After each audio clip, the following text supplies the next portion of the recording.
Morning, everybody. Welcome to our Cabinet meeting of the 19th of November. Item 1 is apologies for absence. So we have apologies from Councillor Fiona Baker for illness, and Councillor David Smith is attending a meeting of the Northamptonshire Domestic Abuse Service. Item number 2 is declarations of interest. Are there any declarations of interest from any members or officers on any item on the agenda? No, thank you. Minutes of the last meeting. Does anybody have any corrections to make to the minutes of the last meeting? No. Are we therefore content that I sign the minutes as a true and accurate record of that meeting? Cabinet? I need an indication. Thank you. Item 4, urgent business. There's none. Item 5, Chair's announcement, just to draw Cabinet's attention to the fact that we have one public speaker this evening, Miss Demi Riley, on item 7, which is the first substantive item on the agenda, and it's a busy agenda item this evening, so if members talking to items on the agenda could keep their comments as concise as possible, I'd be very, very grateful. We've got some substantive topics on environmental matters, on housing, and on some other important aspects of the council's business, not least some asset disposals that will be of particular local interest, both here in Towcester and elsewhere. So if we move straight on to item 7, I'd like to invite Ms Riley to come up to the table, and there's a button at the bottom of the microphone system. If you just press that, and we'll listen to what you have to say. Thank you.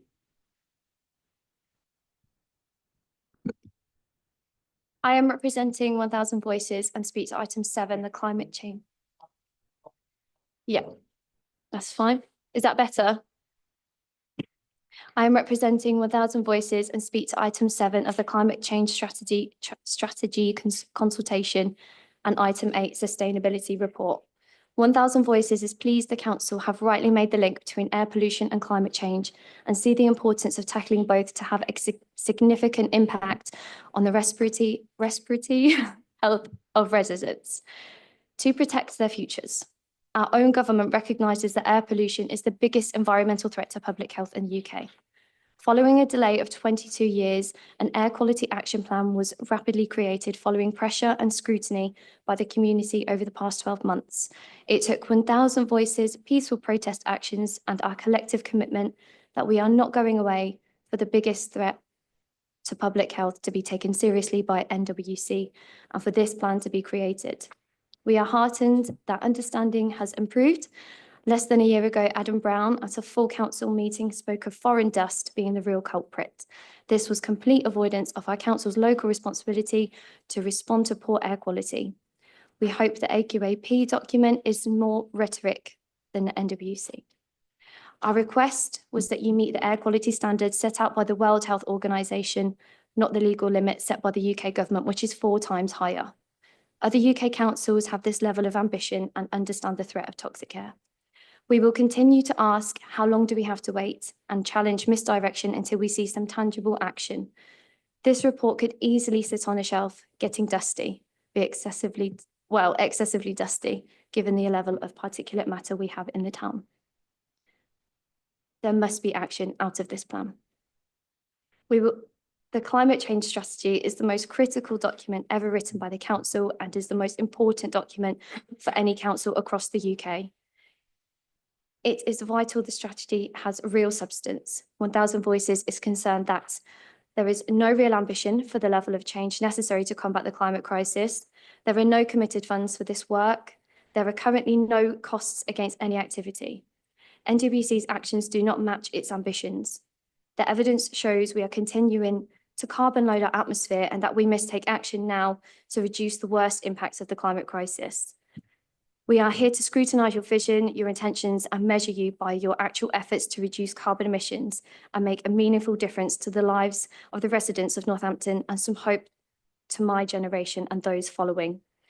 To support scrutiny and transparency, we will also launch our own assembly to consult with the people of Northampton and West Northamptonshire on the AQAP and climate strategy, ensuring voices from across our community are enabled to participate in the consultation in a meaningful way. Thank you very much. I'll now hand over to Councillor Breeze to formally present the paper. Thank you, Chair.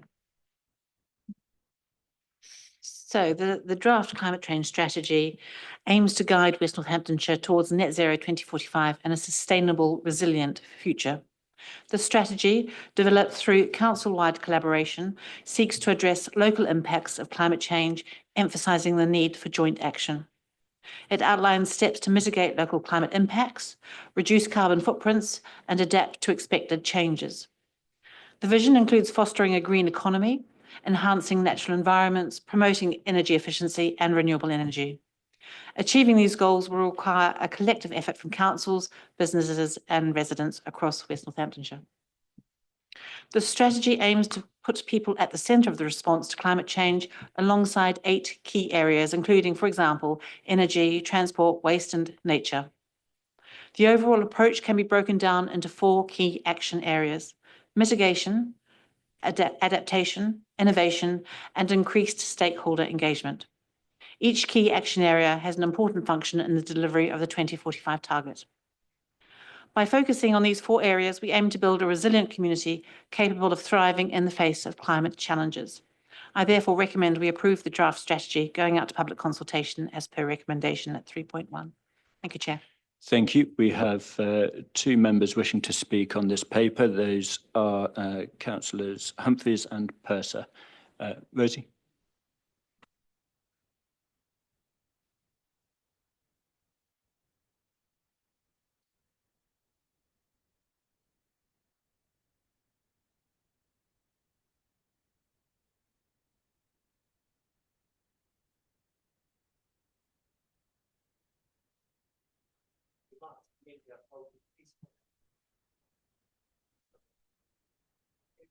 And you. I'm sorry to interrupt you. You're not to be anywhere.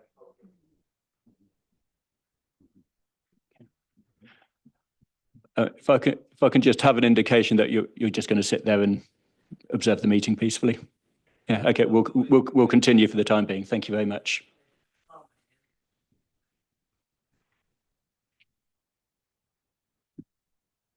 Thank you, Chair. Firstly, I would like to thank the member of the public who just spoke so eloquently about the crucial problem of air quality in Northampton especially. And I do agree with her that this strategy is one of the most critical documents of this local authority. Of course, I welcome this strategy, having been involved in its compilation in the cross-party sustainability group. But my comments are as to the content. There are many excellent aims, but there could be more to context, I feel, as to what areas WNC has direct control over, for example, buildings, transport, energy, and how the authority is already addressing climate change challenges, for example, in our estate strategy and draft local transport plan and draft local plan. I feel it's a mistake to omit this information because it provides visible demonstration of the action that's already been taken as well as what needs to be done.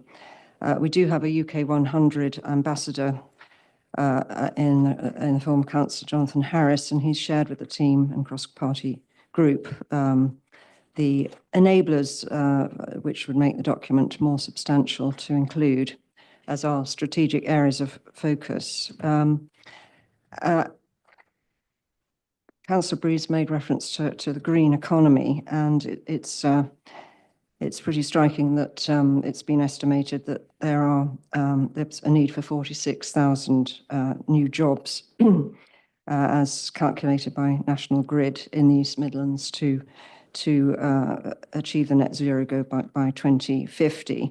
I feel there's got to be far more comms about what's going on already in the area. For example, first I heard about the Northampton College Green Skills Centre was reading this document, and I think members and certainly residents and environment groups would want to know about that, visit it, find out more about it and celebrate. Equally, understand there's a net zero business expo climate event in Silverstone next week. Again, I think there should be far more promotion of things that are already going on. Obviously, there is a huge amount to do, but we need more promotion of what's actually happening now. Thank you. Thank you, Councillor Humphreys. Councillor Purser.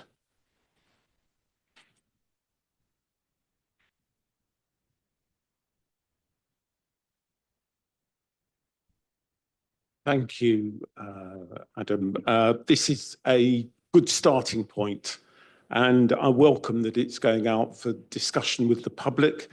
I think we've still got a job to do to educate the public about the seriousness of the climate threat. I think we've got a task to do to educate some of our members as well. So I think there's a major education task to be done. The challenge we have is the local authority is only part of the emissions that we're dealing with. So we've got to build partnerships with other organisations so that they can play their part in reducing emissions in this area. There are still areas of our functioning where we have much more limited opportunities to engage with this issue than we ought.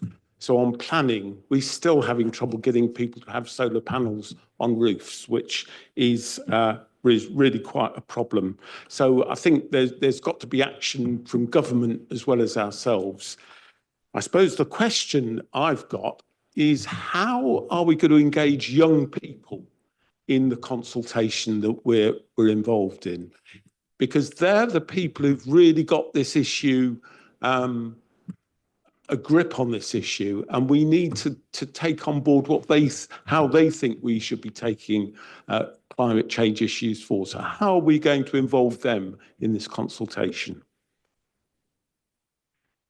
Thank you, Councillor Purser. Councillor Breeze, do you want to respond to those Yes, thank two you. sets of comments? Yes, thank you. And first of all, thank you to Ms. Ryler. I think it's Ms. Ryler is your name.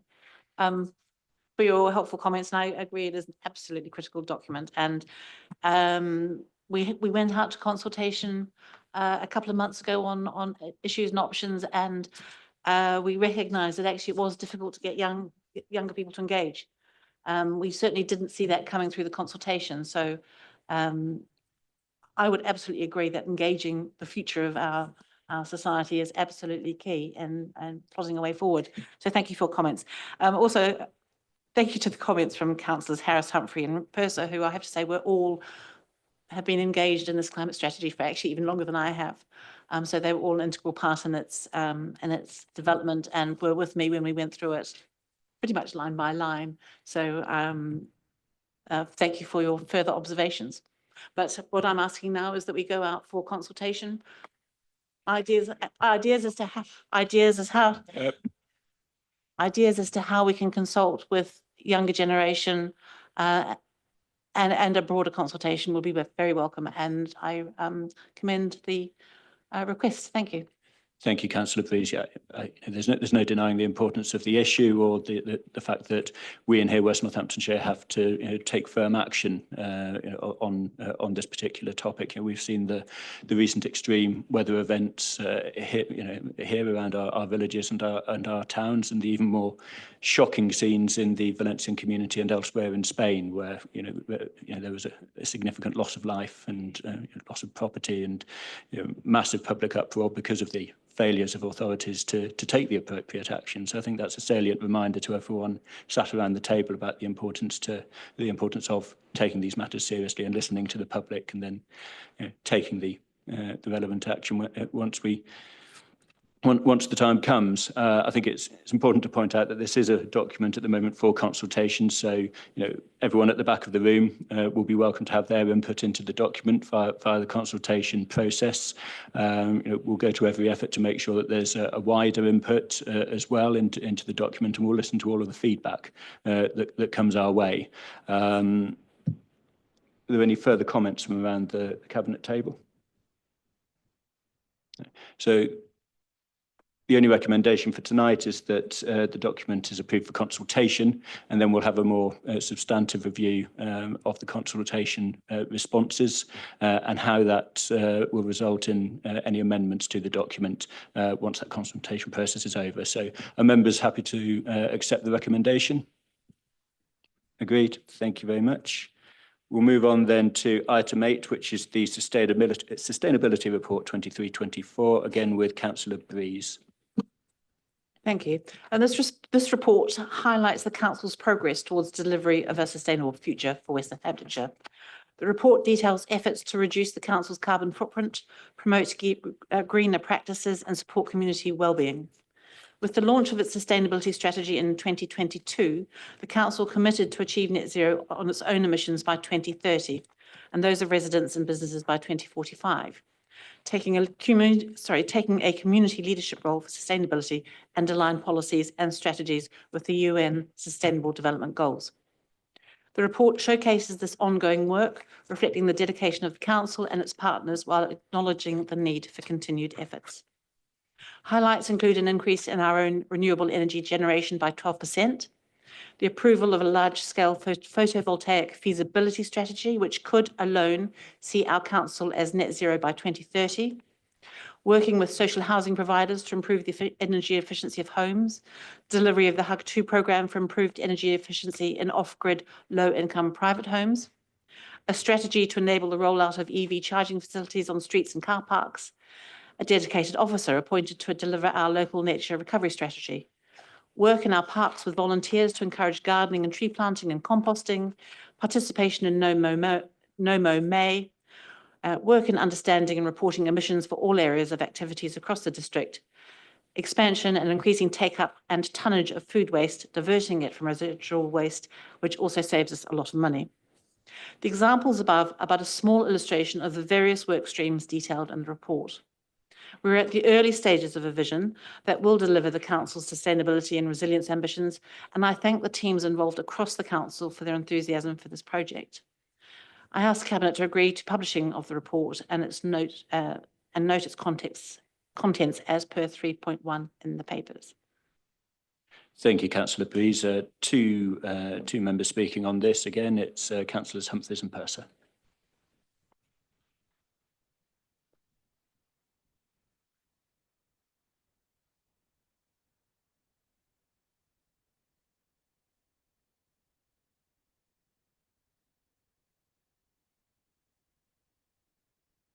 Thank you, Chair. I welcome this report equally, and I've been pleased to be involved in its development. Just first of all, wanted to take up a comment made by Councillor Purser on the previous agenda item as regards getting more members engaged in our focus on sustainability and our net zero ambitions. It sometimes feels like the green agenda is a sort of minority activity for opposition councillors rather than something the whole of West Northants should be utterly focused on. That, to me, is especially evident in member engagement in training sessions and other opportunities to further our knowledge on what exactly we're facing. For example, the active travel briefing earlier this year, there are about a third of members attending, even though it's an integral part of our new draft local plan, even though there are 2 sessions available. The 3 councillors, myself, Councillor Breeze and Councillor Irving Swift, who are on the local nature recovery strategy call. We had an excellent presentation from our officer, and it was really embarrassing. There were 3 members out of 93, and I do feel that this is reflective of many members perhaps not caring as much as they really should about our nature and climate crisis. But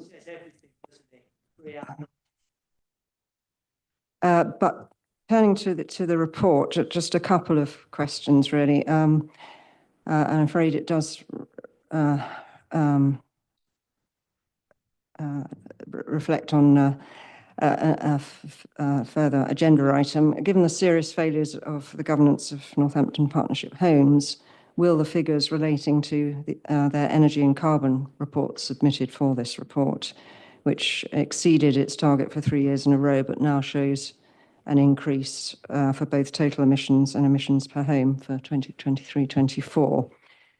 do these figures need a review? Are they credible? Also, the feasibility study, which is jointly with WNC on a sustainable heat network in Northampton and Rotherthorpe.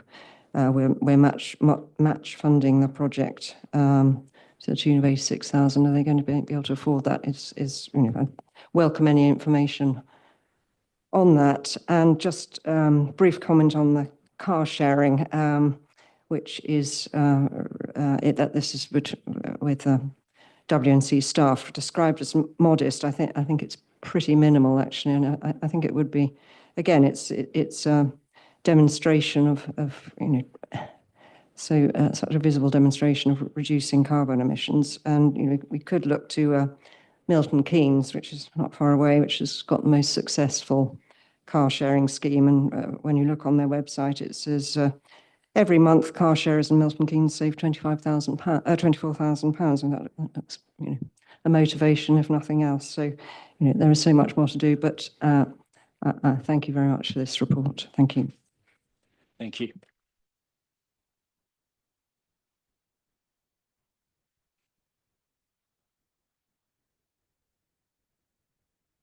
Thank you again. Just a couple of things to pick up. Some of us went on the day on nature recovery that was organised by the office. So that was excellent. And I think we all were educated, informed, and are much more aware of the issues that are there. So I think other opportunities, I commend people to do that. I've got 3 issues that I think in terms of sustainability are challenges. One, I think, is the Nen Valley and flooding. I'm still concerned whether the way we've hardened the environment to the west of Northampton is having an impact on flood risk in the rest of the area. And I don't know how you model that, but I think we need to get a grip on that, because it seems that we've moved on quite a long way since the 60s when the plans were put in place to manage the Nen Valley. The second thing I've got is about insulation in our houses. MPH have done some excellent work improving the energy efficiency, reducing by 70% energy. But we've got my ward has lots of terrace streets with very poor insulation. So how are we going to deal with that problem? And the third thing is that we're a very car-dependent area, and we've got to really move forward with the active travel movement so that we all use our cars less. And that's a real challenge for us.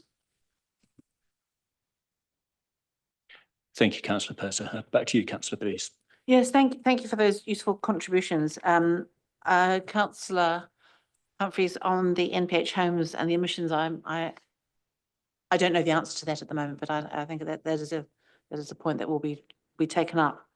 And Councillor Purser, the Nen Valley and flooding, yes, I think there's absolutely something about the hardening of our environment and flooding and long-term actions that we take.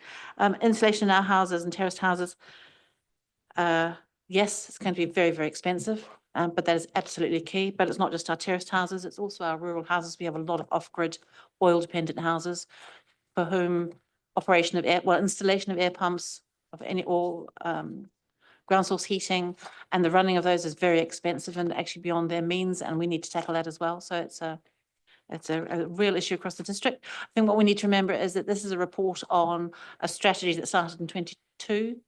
So it's only been going 2 years. There's a long way to go. It's a long-term project, and I hope that we'll see sort of critical mass developing across the council and achieving the aims. And each year we will see incremental improvement. It's not going to happen quickly, which I know would be desirable, but it's not. We've got to be realistic about funding and what we can do.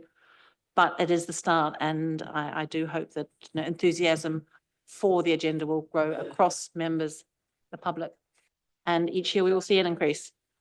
Thank you. Thank you very much, Councillor Please. Any more questions or comments from members of the Cabinet? Okay, the recommendation is simply to publish the annual sustainability report for 23-24 and to note that the report is retrospective. And is Cabinet agreed? Agreed. Thank you very much. Move on then to item 9 with Councillor Herring, which is the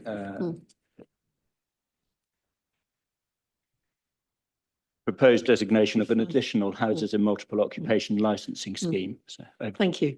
We're bringing forward this proposal for the extension of the licensing scheme for houses and multiple occupancy.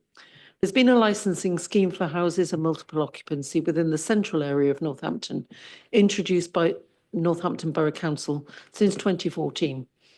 Multiple occupancy is defined as 3 to 4 people from 2 or more households sharing accommodation. The licensing schemes last for 5 years, and as it needed to be reviewed, it was considered appropriate to extend the area to reflect the growth of Northampton, increases of population, and changes such as the move of the university campus.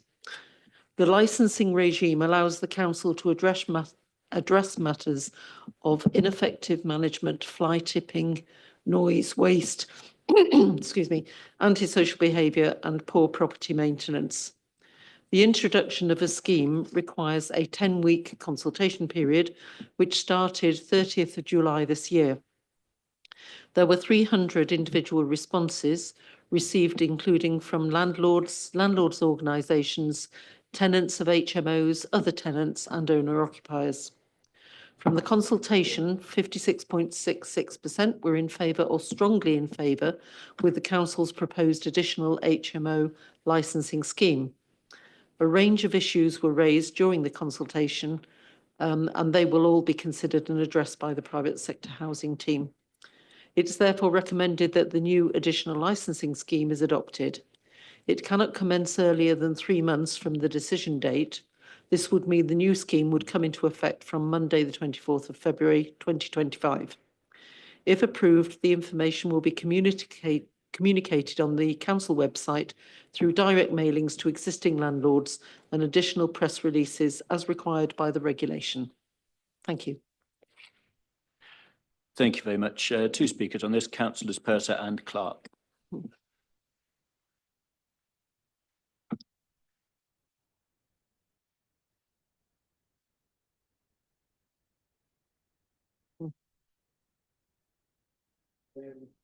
So, microphone, please, Bob. Yes, thank you.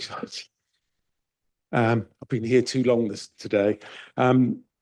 Welcome. I welcome this extension. It's a good opportunity to welcome the action taken by the team dealing with illegal HMOs, and the recent court verdicts, I think, should be publicised as far as they can be. Although it's taking a long while for these cases to get to court, and I think that's a real issue for us. Extending the area does not resolve the problems and the issues that we've got. And I have to say, our residents are still pretty frustrated about the number of houses and multiple occupation applications that are continuing to come forward. I would hope that we will soon have commissioned the University of Loughborough to do a review of our policy, and that we can learn lessons on how we can get it better as an authority. Thank you, Councillor Purser. Councillor Clark.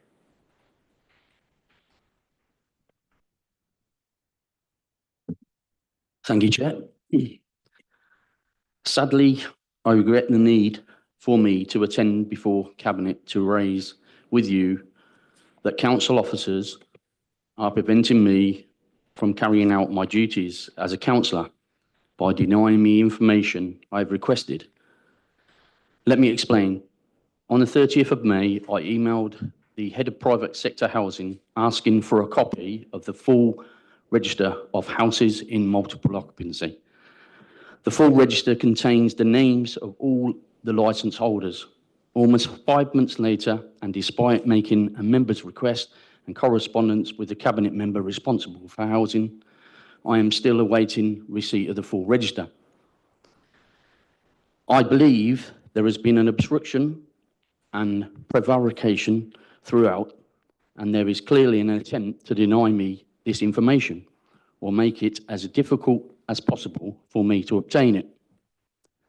Why, I ask, is an elected councillor being treated this way? Council officers are here to serve and support councillors, and councillors, the people. This is completely unacceptable.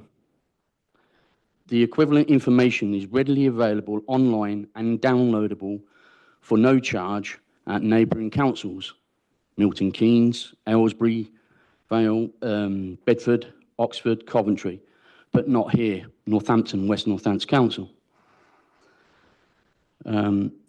I am told I can attend the Guildhall, supervise to view the full register, but not allowed copies. It then changes. I believe, this is not, I've explained that this is not convenient for me to do so. I need to review the full register in my own space and my own environment. I've also been told the full register is available to me, a councillor, for £109 or 25p per A4 page. Why should I have to pay for information to which I am entitled? And if I was to pay £109, this amount would be, and I wouldn't do it, recoverable as an expense, meaning the local council taxpayer ends up paying. Why should this be allowed? This is no way for the council to act, and I require immediate action to have the full register sent to me. Thank you.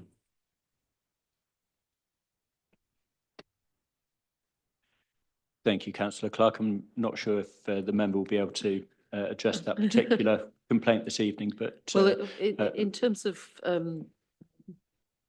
Councillor Purser, just to say that obviously we're frustrated often by the applications for more houses of multiple occupancy, but there are attempts to address this through the new planning regime, and it is of consideration. And the time taken to bring cases to fruition is actually the delays in the court system, not delays by the council. And for Councillor Clark, we have spoken, and I did reply. I found out what I could, and was told, obviously, that the register was available in the library. Councillor Clark, this isn't a dialogue. You've had your time at the table. I'll just turn this on. No, Councillor Clark, if you can resume your seat, please. As I say, this isn't a dialogue. Thank you. So I did reply to Councillor Clark, having made investigations, and that was told that it was available within the library, which is obviously helpful for Councillor Clark because it's obviously in the centre of Northampton, but that it wouldn't be possible for us under data protection to do more. That was the advice I was given, and if other councils are doing things differently, that is not our problem, our consideration. Understood. I'll bring in the Director of Communities and Opportunities now. Yeah, thank you. So just to clarify, we have a redacted version that's available on our website. I am going to pick it up outside of this with you, Councillor Clark. The reason we don't give out the full versions is so that it can't be used in different information, cut and paste, etc. But we will work with you to resolve this outside of this meeting, if that's okay. Thank you. So I think, Councillor Herring, you finished responding to Councillor Purser's comments.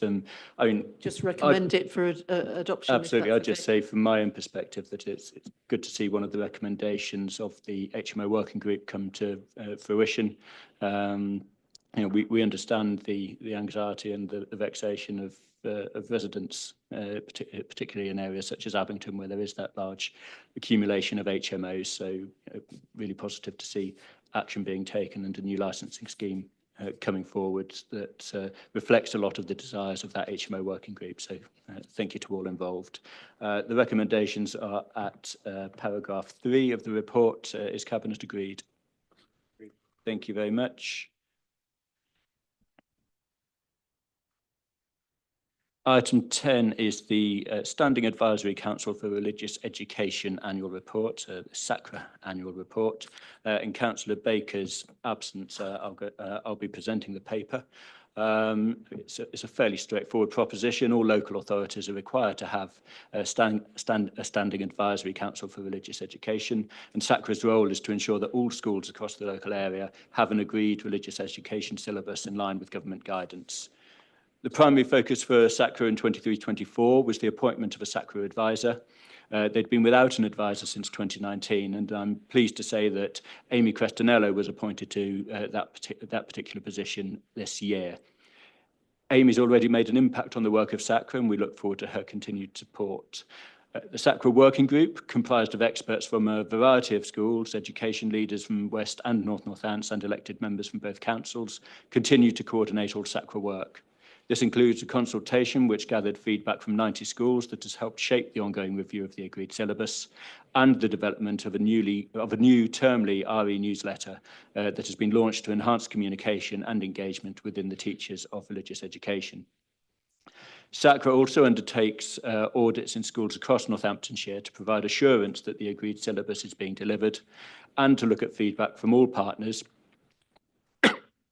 about the impact of the RE syllabus. This includes in Ofsted reports when schools are inspected. Training and support is offered to all schools through the working group and expert teachers. Members of Cabinet are simply asked to note the detail of the attached report and the associated appendices. We just have one speaker on this item. It's Councillor Purser.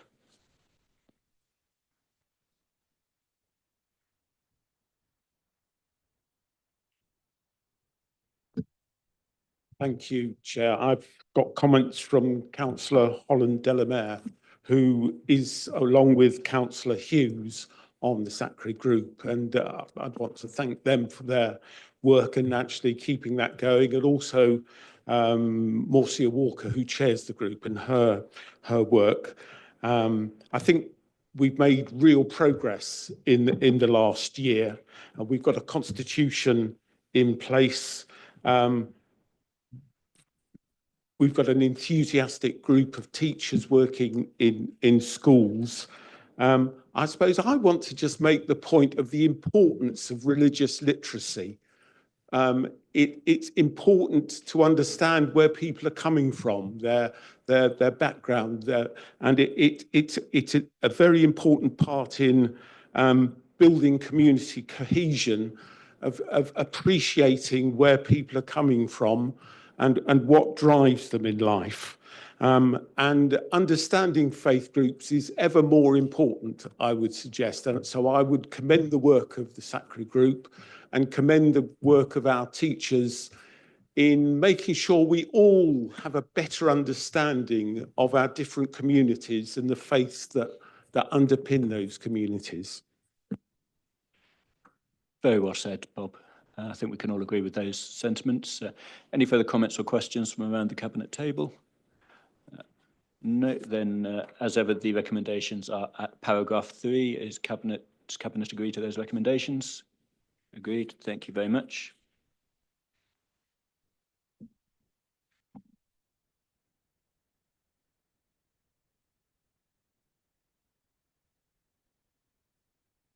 We now move to item 11 on the agenda, which is the Northamptonshire Partnership Homes performance update.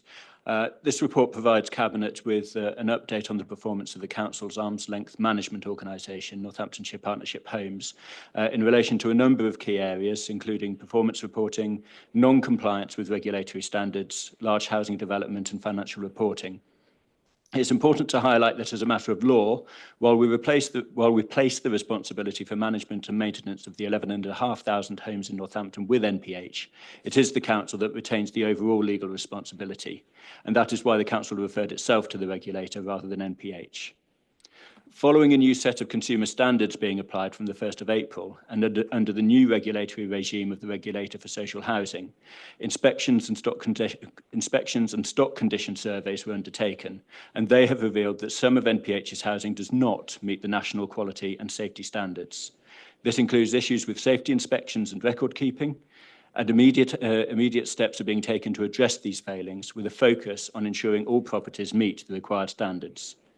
Make no mistake, These are serious shortcomings, and we are also seriously aggrieved that data and information provided to WNC by NPH in the past appears to have given an inaccurate impression of the true level of compliance. This is in spite of the fact that since assuming the role of landlord from Northampton Borough Council in 2021, this council implemented additional levels of due diligence checks and governance as set out at 5.4 in the papers. Since the failings came to light, the council has prioritised safety concerns, including essential safety checks such as fire risk assessments. Tenants affected by these issues are being contacted directly, and work is already underway to resolve these concerns by the end of December. The council has referred itself to the regulator of social housing and is working closely with NPH to ensure compliance with national standards. This includes placing additional senior directors within NPH and appointing housing experts to the NPH board to oversee improvements. There's also an ongoing dialogue with the regulator.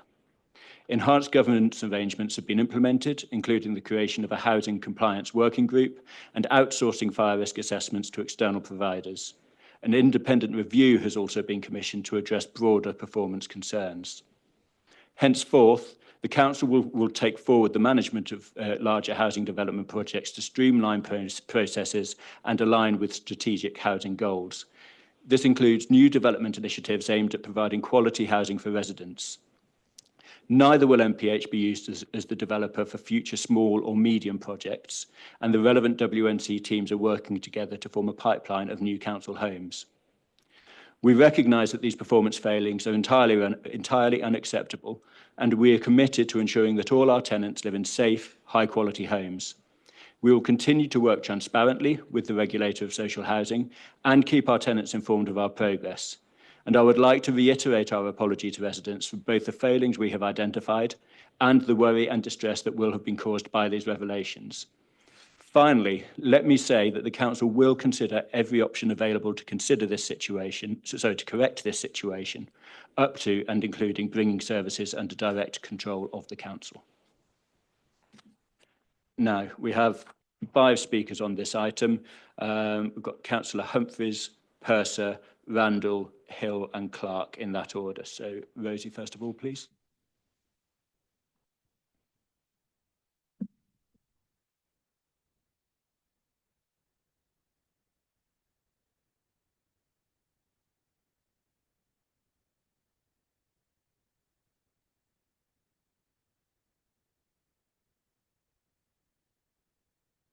Thank you, Chair.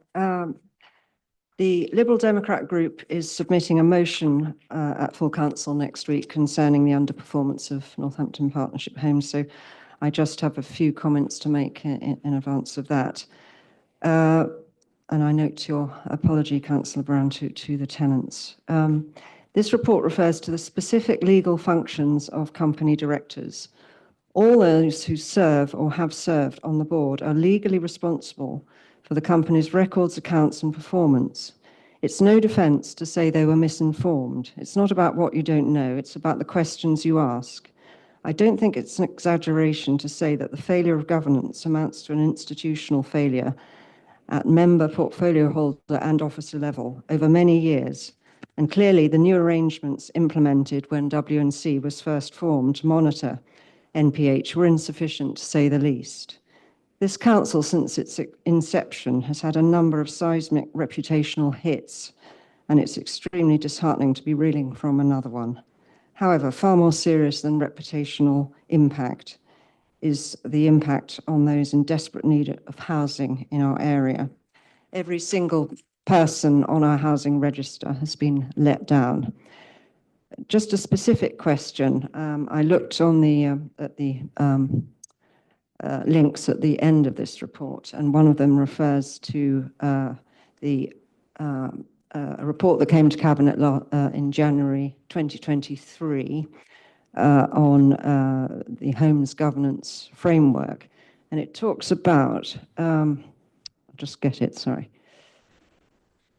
It talks about various forums which will be in place to monitor specific activities of NPH, and the Place Forum was meeting monthly, and part of their remit was to look at development programs. So since January 2023, so that's say 20 months or so, whoever's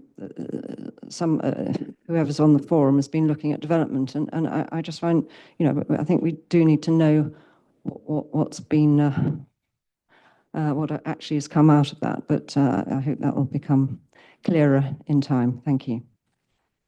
Thank you. As we have so many speakers, I'll respond in turn to those speaking at the table. In terms of legal responsibilities, clearly I'm not a lawyer, so I'm not going to enter into any speculation about culpability or otherwise.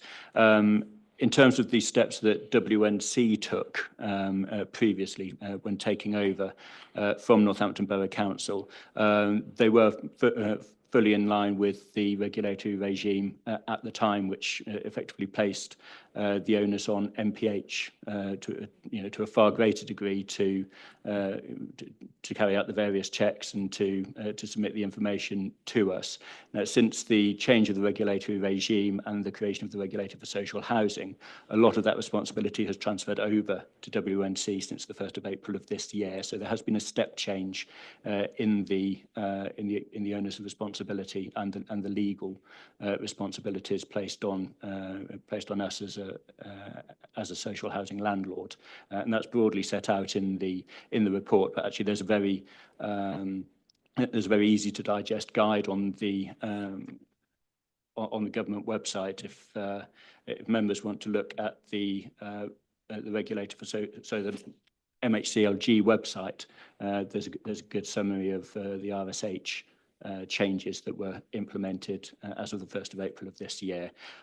In terms of what happened at the Place Forum, I think Councillor Humphreys, if you drop an email to the Director of Communities and Opportunities, she'll be able to give you a précis of the steps taken there. I wasn't a member of that particular forum.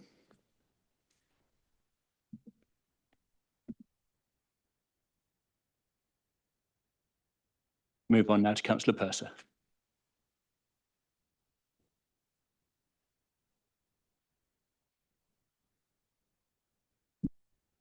Thank you, Chair. The need for this report is, of course, concerning and regrettable, and welcome the way he has dealt with this and the action plan, which is the way forward.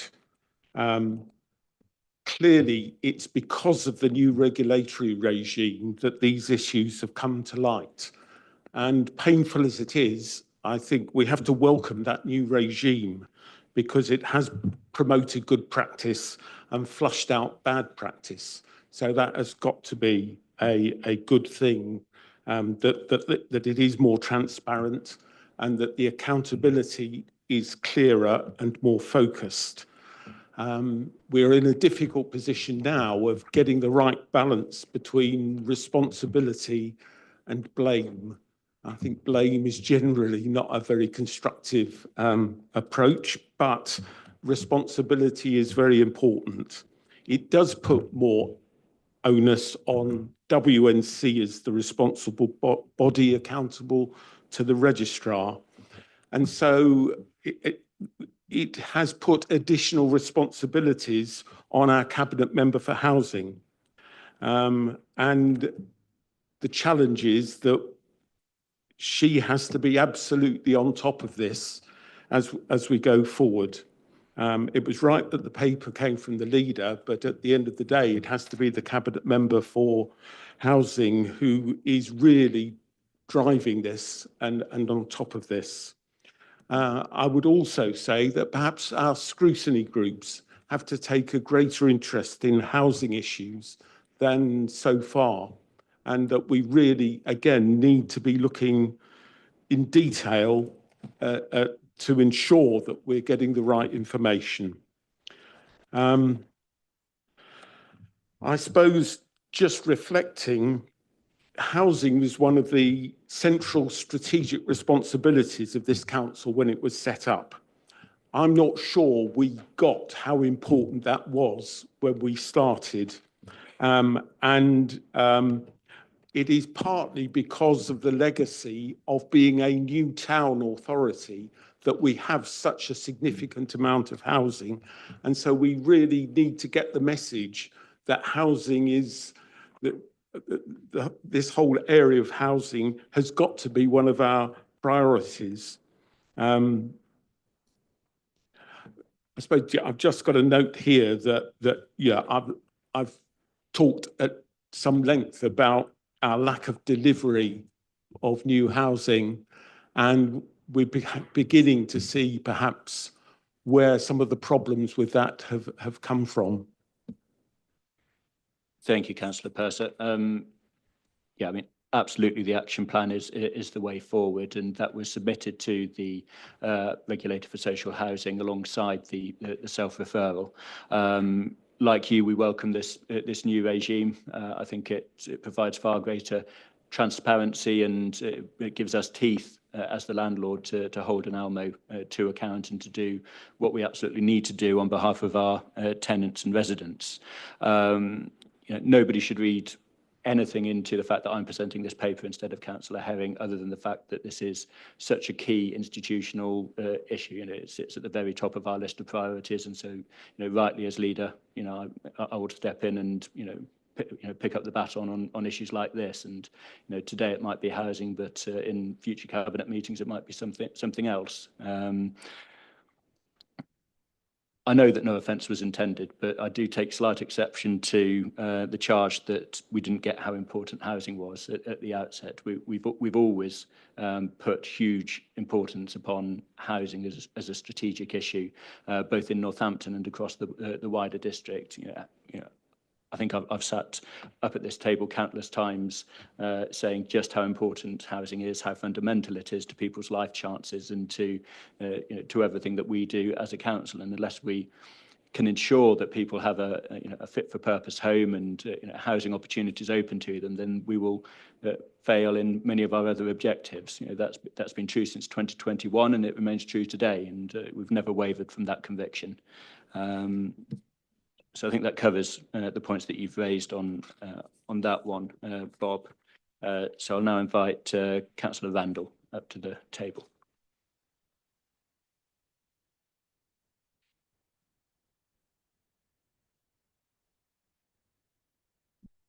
Thank you, Chair.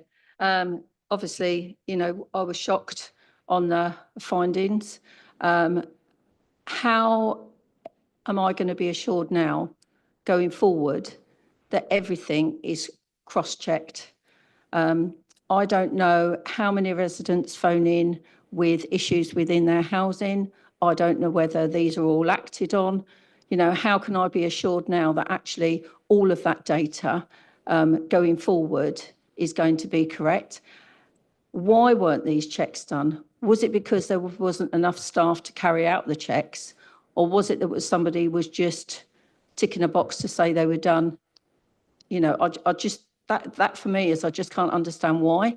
And if it was a staffing issue, is there enough in the budget to put extra staffing going forward?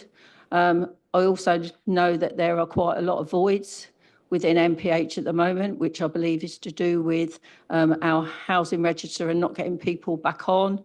Obviously, that's a significant amount of loss going on every week. I think they've got something like 120 voids, which is about £65,000 a month they'd be losing out on rental income. So what sort of an impact is that having on them as well? Obviously, you know, you have said that the regulator is going to produce quite a damning report. Obviously, there's nothing there to argue about it because we know what they're going to, you know, point out is going to be factual.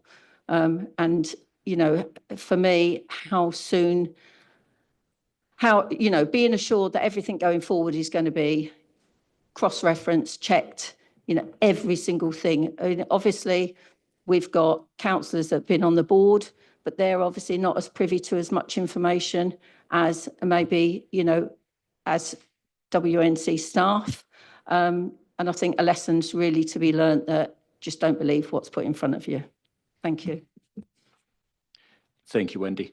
So in terms of data assurance, the RSH and the new Act that came into effect from the 1st of April has very specific requirements and provides us with specific powers around data.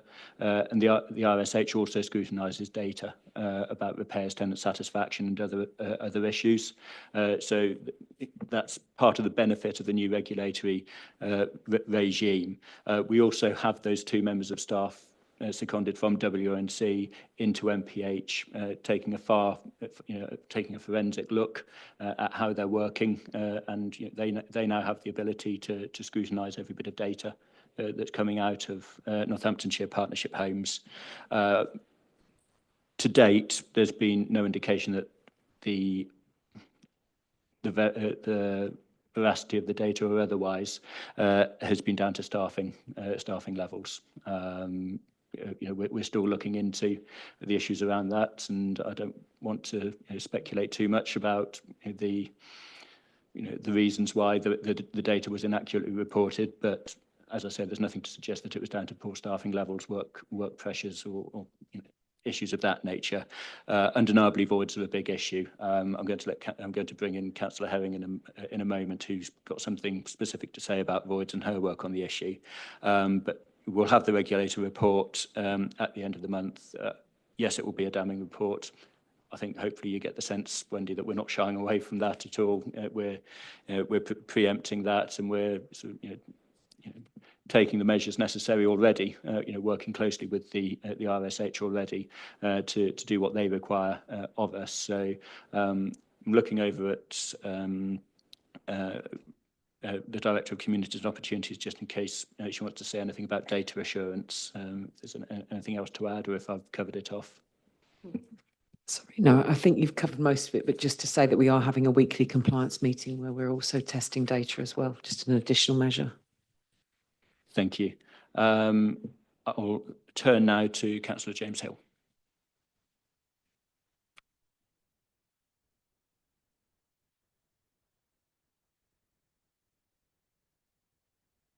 Thank you, Chair.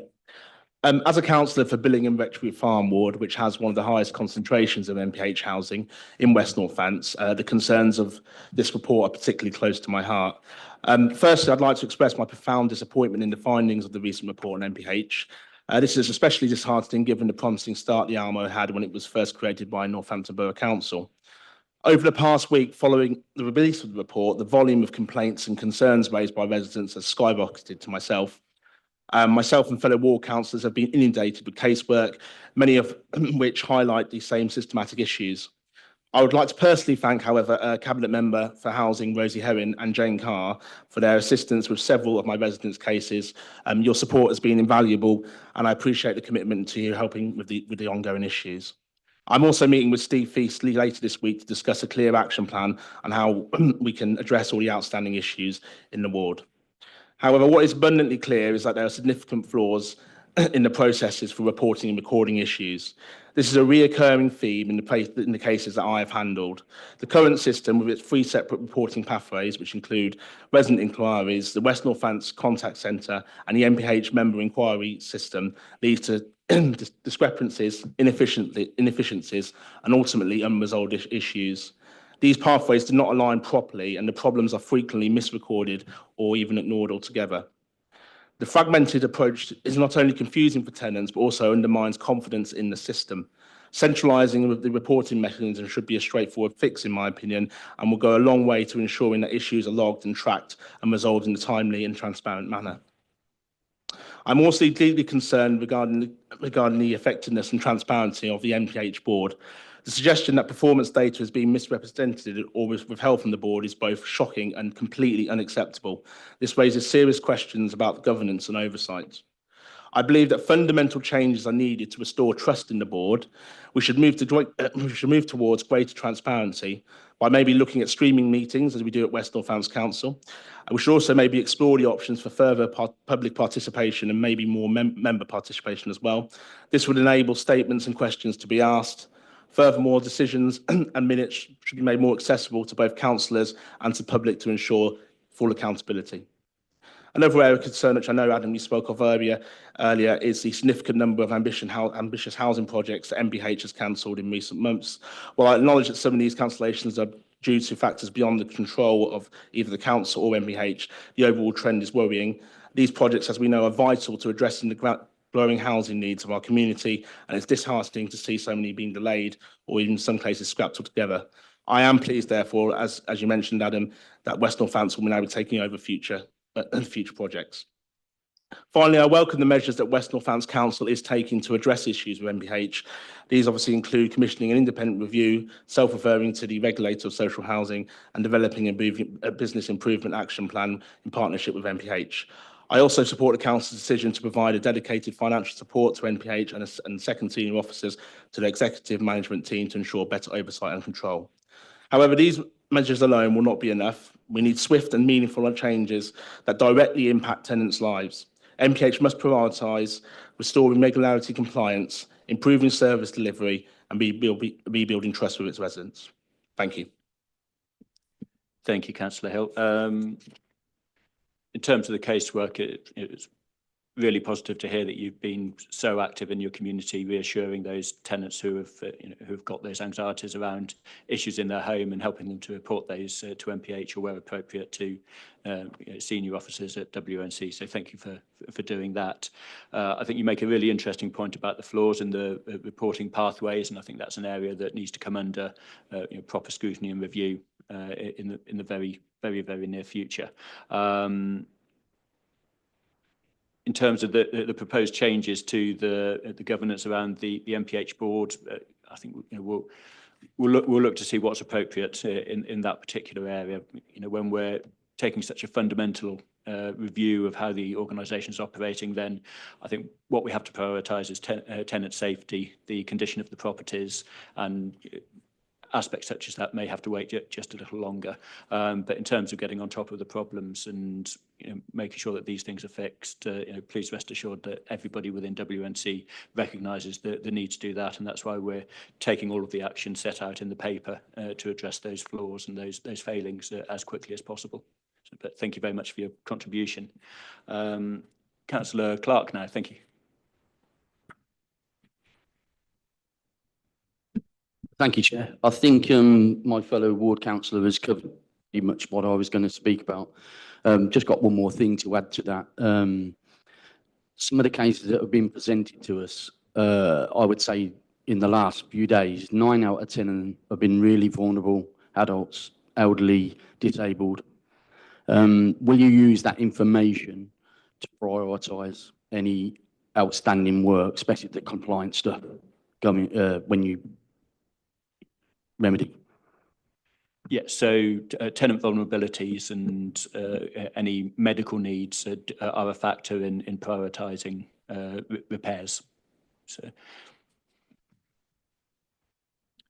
thank you very much. So I'm going to bring in Councillor Herring to just talk about voids and some of the work that she's been doing very recently with MPH, and then the Director of Communities and Opportunities for any additional comments she may have. I just wanted to report to Cabinet that we donned our safety boots today and went round several void properties to understand the policy and the difficulties, and it was a very constructive day. We learnt a lot, and we're going to take a lot away from it, and there will be several suggestions and changes made. One of the things actually applies to the subsequent paper on the need for a revised IT system. We were almost designing and seeing some of the specification that we needed to include when you actually realise the need for intercommunication between MPH and WNC. But I actually particularly wanted to say that despite the difficulties that we've been talking about with MPH, the staff that came round were positive, open, and full of ideas, and we shouldn't take anything away from that. And we've, it shouldn't reflect on them. We had a very good day, and they were very open to suggestions and wanted to make things better, which I'm sure we can. Thank you.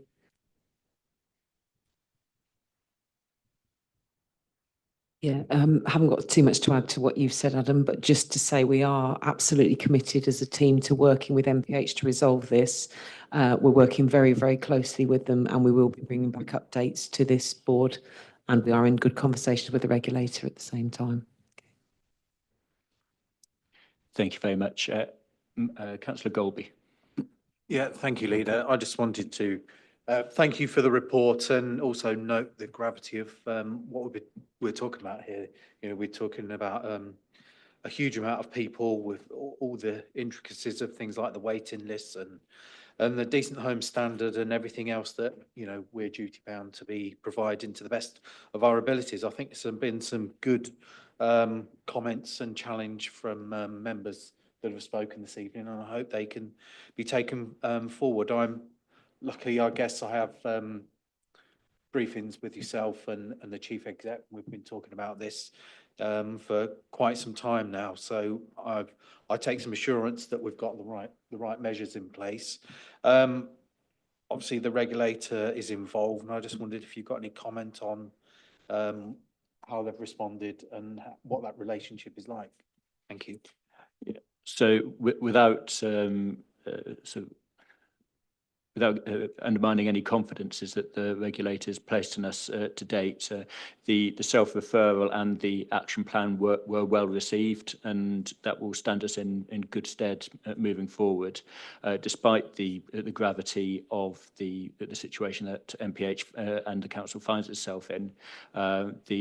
The interaction with between ourselves and the RSH has been as positive as it can be under the circumstances, and it's they're entirely constructive conversations, and we continue to engage with them. It's they're ultimately the purpose of a regulator isn't just to beat you over the head with a big stick. It's to help you improve and move to the place where you need to be under the laws governing these situations, and that seems to be very much the approach that we've encountered with the RSH so far, and so we're optimistic that it will continue in that vein. Just bring in the chief executive now. Thank you, Leader. I just wanted to say, really, I think it's just important in terms of the assurance. We've talked, lots of members have quite rightly asked, how can we be assured and what will we do? And the directors talked about the compliance meeting. I just want to kind of really provide some extra assurance about the granularity of that work that we're doing.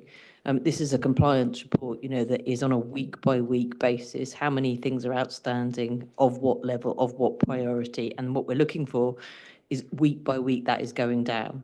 I think we need to all accept that we need to complete the condition survey, the stock survey, which will be done by the end of the year, and then we'll know for every single property where we stand. So it might even be that we get some more things that come onto the list in terms of outstanding actions. Almost certainly we will. But then that means we've got a complete baseline. And I just want to provide that assurance because myself and the director have been working and talking about how we get that for every single safety measure. And then once we're through that, every single other decent home and consumer standard, until we're satisfied it's into a rolling maintenance. So I just wanted to provide that assurance to members who've spoken tonight. Thank you. Thank you very much. Councillor Larratt.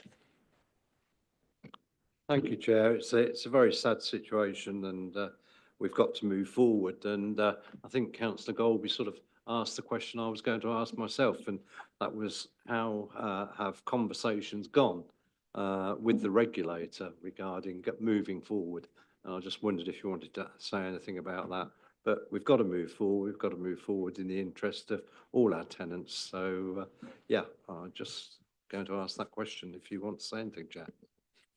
Yeah, thank you. I think I've probably covered it off in my response to Councillor Golby, but I think you mentioned the tenants at the end of your statement. We need to be mindful, in amongst all the abbreviations and the technical language, that we're talking about people in homes at the end of the day, and their worries about whether it's mould on the walls, the fire safety checks, whatever it may be. We need to be in a position where they're assured that if they've got a problem, it will be fixed, or that if they're in a home where there doesn't appear to be a problem at the moment, that it will continue like that. So, that's what we're focusing on, and it's a primary focus of the organisation. So I'll draw members' attention to the recommendations under paragraph 3 and ask for Cabinet's approval. Agreed, thank you.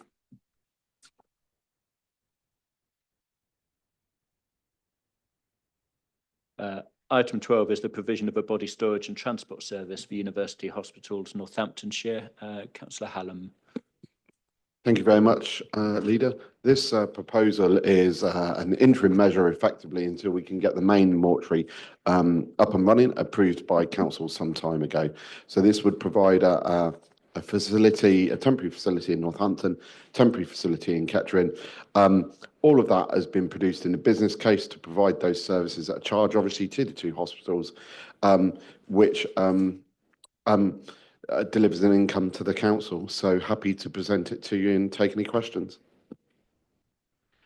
Thank you. Just one member speaking on this, Councillor Vandal.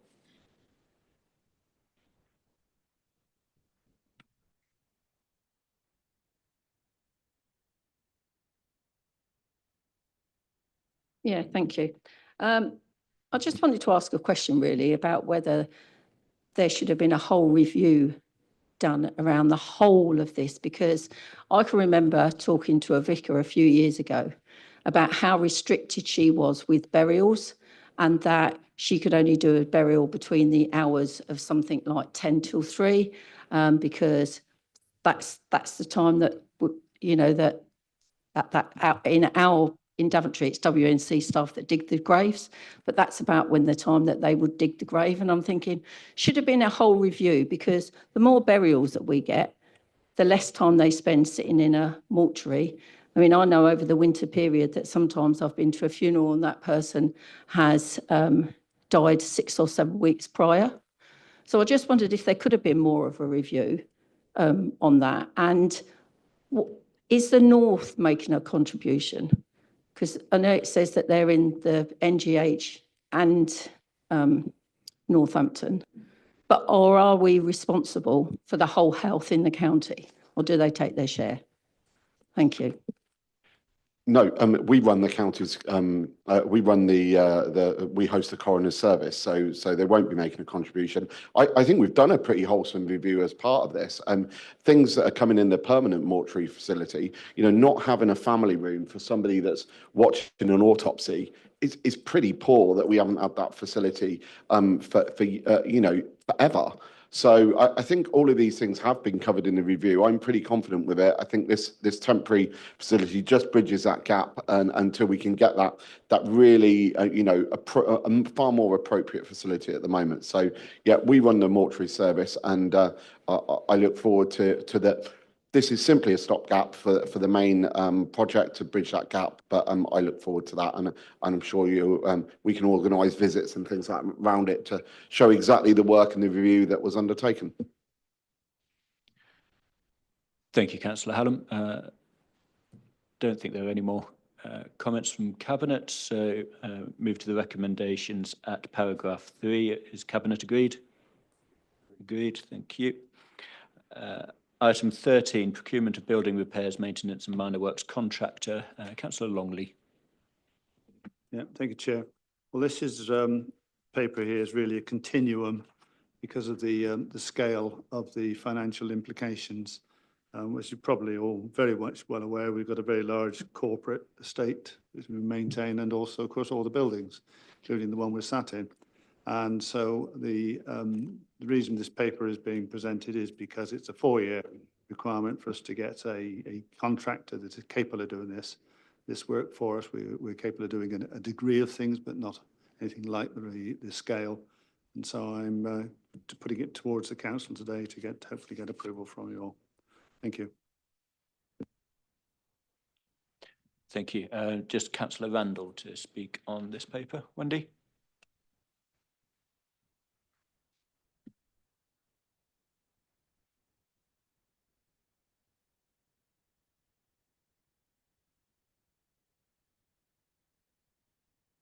Yeah, I see we've got a 10 million backlog.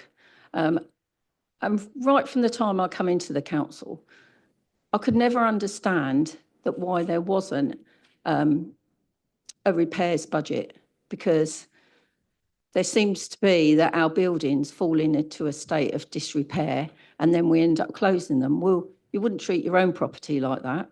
You know, you would keep up with the repairs. So going forward, you know, how can I be assured that we are going to have a repair budget, so we're not going to get into this mess again, basically. Thanks, Wendy. By voting for this, and it's 4 million a year over 16 million over 4 years. It's budget.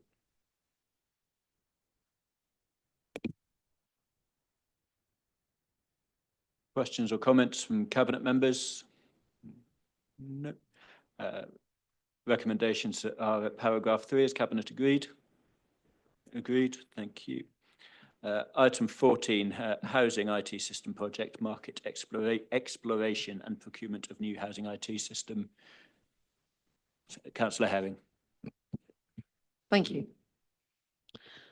Capita Open Housing is the IT system used by West Northants Council and MPH on our behalf to manage our housing stock, including maintenance, repairs and allocations. It was purchased back in 2006 by Northampton Borough Council and taken over by WNC in 2021. The current contract ends in March 2026, and permission is sought to extend the existing contract for 1 year and an additional year if needed, whilst a procurement process takes place for a replacement. Systems have developed and improved in the past 18 years, and therefore it is timely to explore the market to find the best solutions available. The costs are as yet unknown, but will be contained within the housing revenue account. Cabinet is therefore asked to approve the recommendation to commence the tender exercise for renewal of the housing IT system and delegate to the Director of Housing and Communities, in consultation with the Chief Information Officer and Director of Finance, to meet all present and potential future requirements with an initial contract term of 5 + 5 years. And as I said earlier, it was evident actually with the time that we spent today with MPH, how much an improved IT system could assist with the management and the timeliness, officer time and money in actually dealing with our stock if we had a better system. So I hope it's felt to be approved. Thank you. Thank you very much. Have Councillor Purser speaking on this.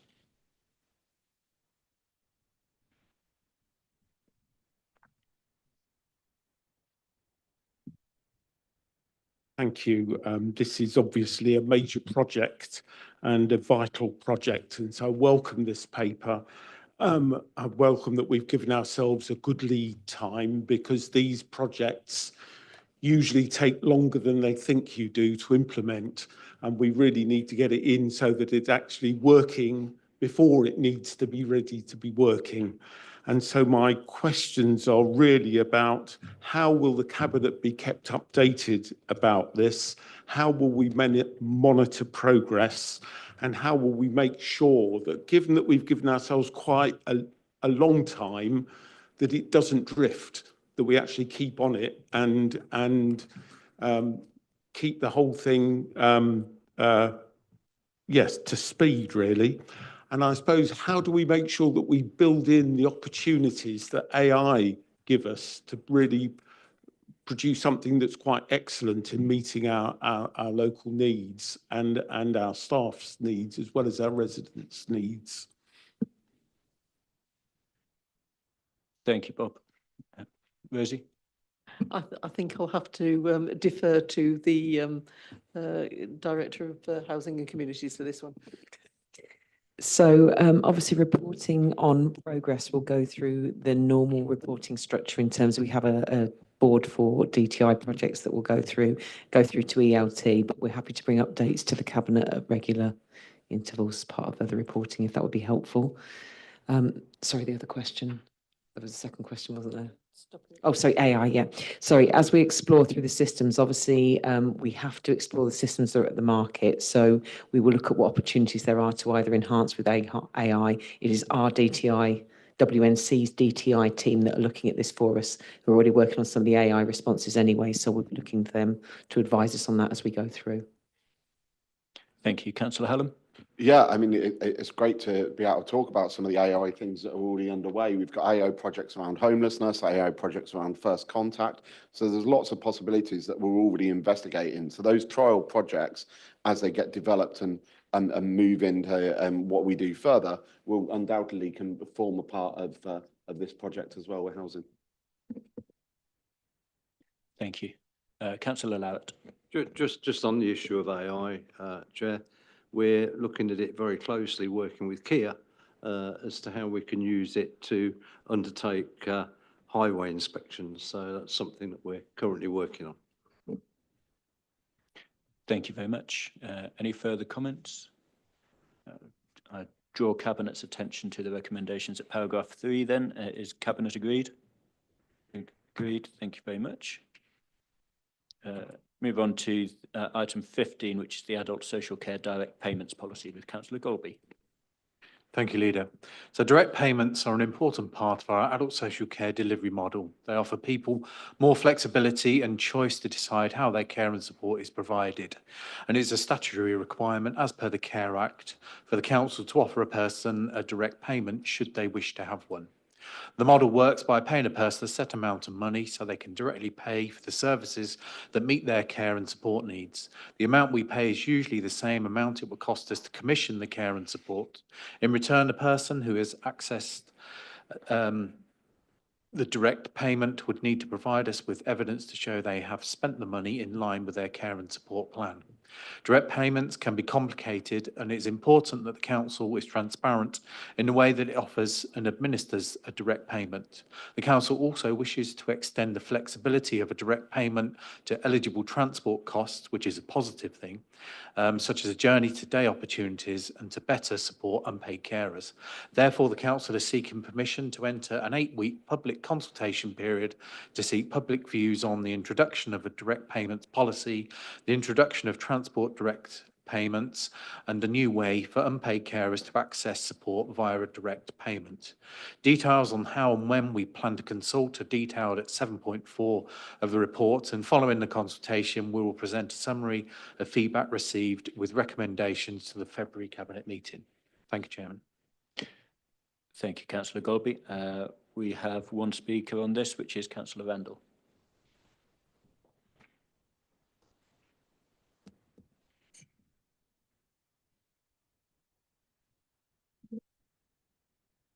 The only question I have is that you said that the direct payments will be monitored to make sure the person is using that direct payment as they should. Is that, how are you going to do that? How would you do that? How would you monitor that? Does that mean somebody has to send in, their bank statements and then, that's a considerable amount of money, and that is a lot of cross-checking to do. So does that mean, that we're going to need more staff to be looking at that? And, it might be something like, I can remember that when my nan, she used to get money, but she would have paid my daughter to do a bit of cleaning or whatever, she might have got the cash out, she's given her the cash. How do you monitor all that? Councillor Golby first. Yeah, I was just going to go first. I know that already happens, and we've got the ability to do that through the direct payment cards and the systems that we use. But I'll ask Ashley if I can. Ashley Leduc, the assistant. Ashley Leduc, not Ashley the Duke, the assistant director for commissioning, to just add a bit more, if that's okay. Yeah, no problem. I prefer the Duke, but I'll go with the Duke. Yeah. Direct payments can be accessed in 3 ways. The most common way is for somebody to use one of our prepaid cards. So what we'll do is we will give them a card. It's like a current account. We pay the money into that account. They can use it, set up standing orders, direct debits, and they can pay via the card. We have instant access to that, and we can look at what transactions have been spent, and therefore no need for bank statements or any further evidence is sent to us.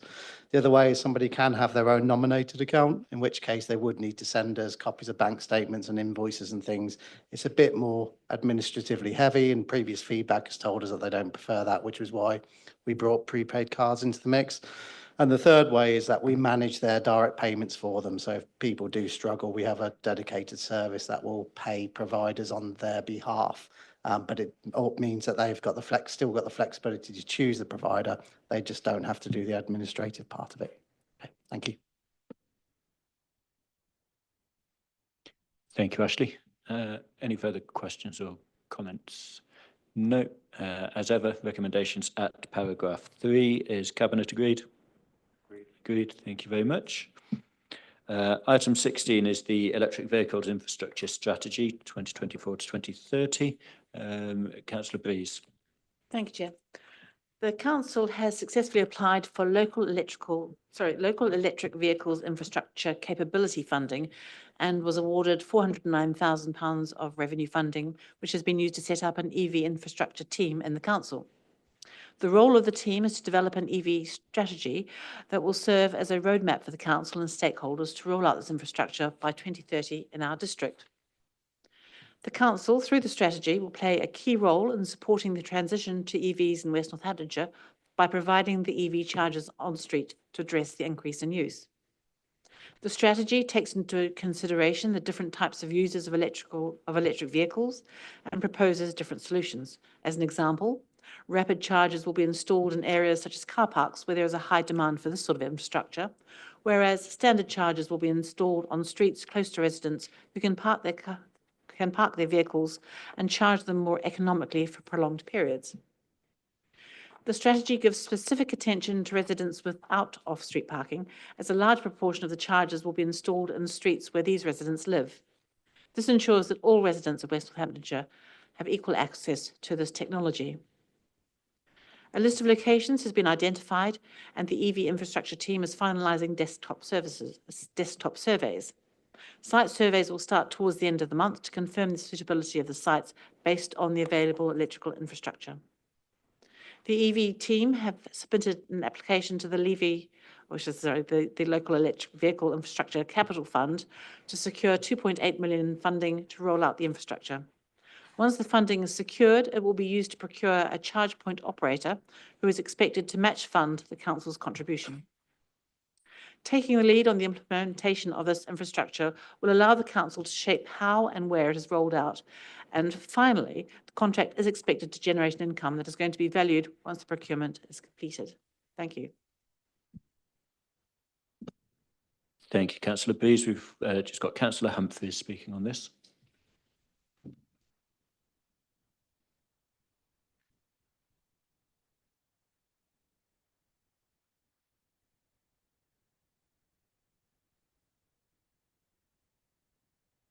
Thank you, Chair. A strategy to enable all residents to have the opportunity to use electric mobility is, of course, very much welcomed. One of the risks identified, the resistance of residents against an installation outside their own home, as it may impact on general parking space availability, is another example of getting members on board to promote the aims of the strategy. And on that subject, the report makes reference to an online form to register your interest in an on-street EV charging.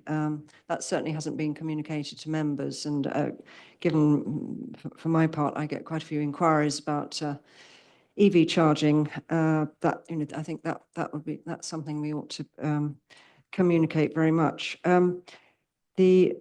There's reference to the income from the commercial operator, the income that will be generated for WNC, which is difficult to quantify, but I don't know if there's an approximate figure, because that would certainly be of interest. Note that one of the comments from the consultation was from a parish councillor whose view was that every village should have at least one charger, and I certainly would support that. Is there a minimum size of a settlement for eligibility for one of these chargers? Thank you. Thank you, Councillor Humphreys. Back to Councillor Breeze. Actually, I'll defer to Director on the technical questions. Thank you, Councillor Humphreys. In terms of the on-street parking, the reference that you made to for members and the communication of this. That's exactly, there is a communication plan. We're waiting the decision tonight so we can start to roll those things out. It is such an important element of the sustainability strategy that we were talking about earlier. And again, that encouragement of getting as many residents as possible into electric vehicles. We've already seen that the market's operating there, but the price points make it difficult for either those who have no off-street parking or those in more challenged deprivation type areas. So again, this is the infrastructure that should make that happen. We have no approximate idea at the moment. We need to go through the tendering. I think the opportunity here is to maximise the EVs and to maximise the funding coming in from the provider. The money that we were talking to and that you made reference is almost inconsequential in that as an outcome. So we have no idea at the moment, so no approximate figure. In terms of scale, no, there is no scale. I think it's down to the offer. Again, rural areas, the more rural it is, the more valuable an EV charger will be to that area. Therefore, it can be a small hamlet, and if there is a need, we will take that into account. Obviously, when we get the private sector, there will be, the council will direct that. So there's still a bit of work to do on that, but at this moment, there is no limit, either maximum or minimum in terms of where we will go. Thank you. Councillor Lowett. Yeah, thank you, Chair. I fully support this strategy. I think it's important that it recognises we've got to have the right chargers in the right place because, you know, West Northamptonshire is crisscrossed with major highways. And although we've got a significant responsibility to our own residents, don't forget we have a significant responsibility to our visitors and those travelling through the area as well. So I do think it's right that we get everything balanced, and I think that this strategy certainly sets that out. What worries me is that we're going to be dictated to by the power companies. Those of us who remember a consultation that was undertaken by the County Council about 5 years ago was looking at EV charging points, and it was dictated by the power available in the street light network. And basically you ended up with EV charging points being situated outside schools in lay-bys, taking away school parking in order to put in EV charging. The chargers have got to go where people want them, not where the power companies dictate. So I think that's going to be a major problem and a major challenge that we're going to have to face. But I think it's an excellent report, Chairman, excellent strategy. Happy to support it, but we've got to make sure we don't kowtow to the power companies and we do what's right for our residents. Thank you. Thank you, Councillor Lowett. Question for me, or possibly even a suggestion, and off the back of what Councillor Humphries said about a parish councillor suggesting that there be at least one EV charging point in every village. I think there's the potential for parish councils to do more themselves on this front. A lot of parish councils own parcels of land, be they car parks adjacent to the village rec or outside the village hall or wherever it may be, and they of course have budgets and precepting powers, and there's the potential to make to empower parish councils, or for them to take on these these tasks, at least in part themselves. Is that something that we can explore in future, that sort of collaborative work with our parish and town councils? Absolutely, and the towns and parishes were a key consultee on that for those very reasons. They know their patch and the facilities they have in their patch, the parish halls, etc.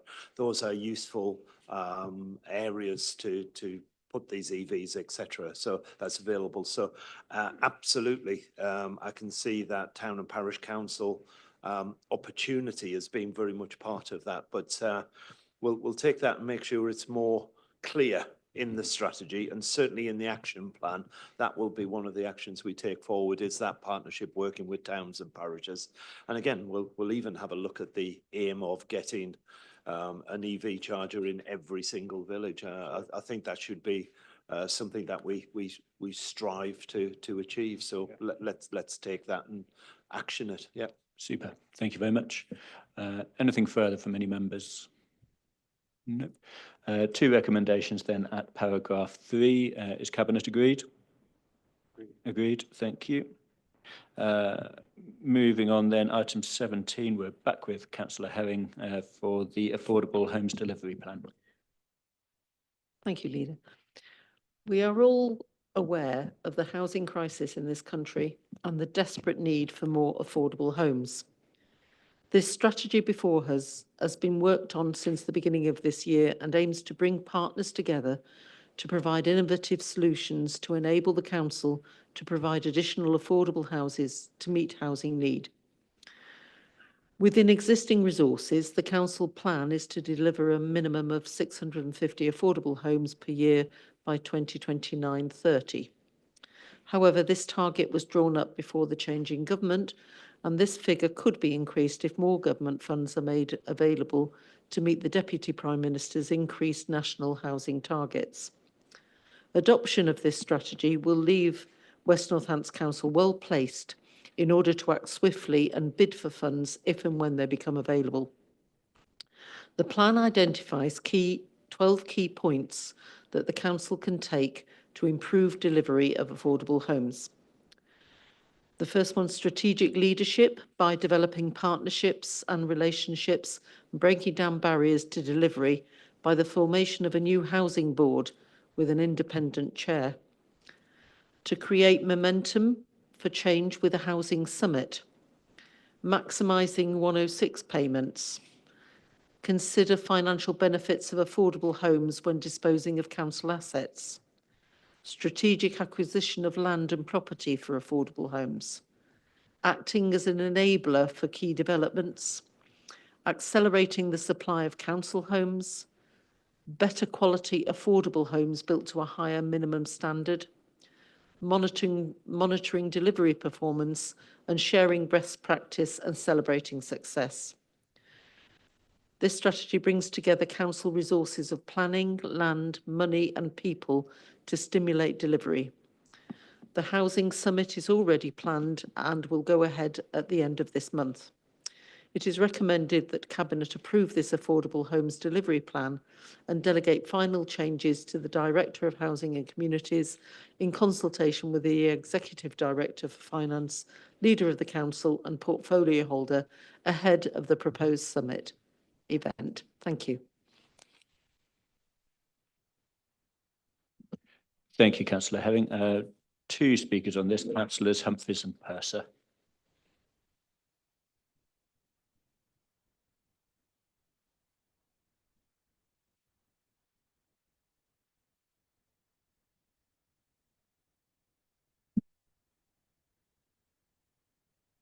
Thank you, Chair. In addition to the new mandatory target set by government of 2,584 homes per year to be delivered by WNC, now that it's apparent that NPH can't deliver the target set by the housing strategy to deliver 500 new council homes between 2021 and 31st of March of next year, this affordable housing delivery plan is all the more crucial. Though, of course, affordable rents are typically 30% more expensive than social rents. I do note that the support the delivery of the plan, additional resources may be required in terms of land investment and staff. Could I ask if existing staff have the capacity, given that MPH major projects are now being taken in-house?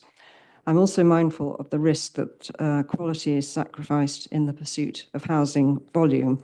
Will reconsideration of, we've seen the consequences of this. And finally, I was wondering if in our member updates on the draft local plan, it's been mentioned that settlements are being reconsidered to take into account the increase in housing targets required of us, and whether this might impact on this plan. Thank you. Sorry, Councillor Humphries, can you just repeat that last question? Sorry, it wasn't I very didn't quite catch coherent. it. It's been a long day.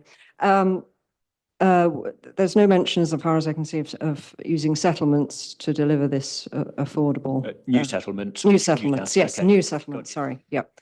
Whether they come into this, thank you. Okay, thank you.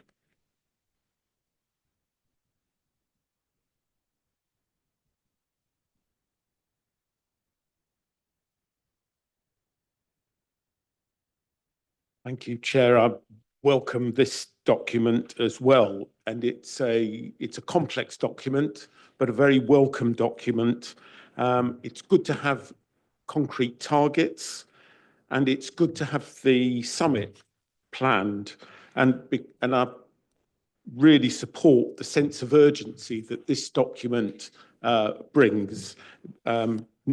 We've lost time actually as the council, and this begins to redress some of that. Of course, the devil will be in the detail, and I think the housing world, there are lots of details and there are lots of devils. We've got difficulty of sites, of funding and so on.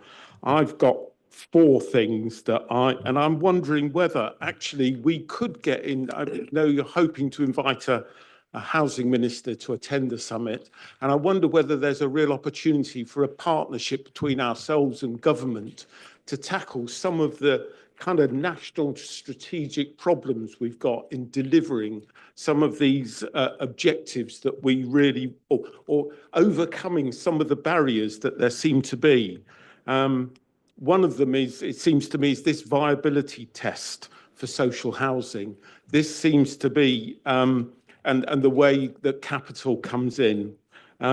There seems to be a problem of when you build new housing, making sure the HRA actually is working in parallel with the capital investment. I think we're going to come on to that with the Dallington Grange thing in a bit. There's this whole thing about Section 106 and the infrastructure levy, and the way that is all calculated with the viability tests. It seems to me that really does need a very fundamental look at, and is one of the barriers that we seem to have a planning committee in achieving our affordable housing goals.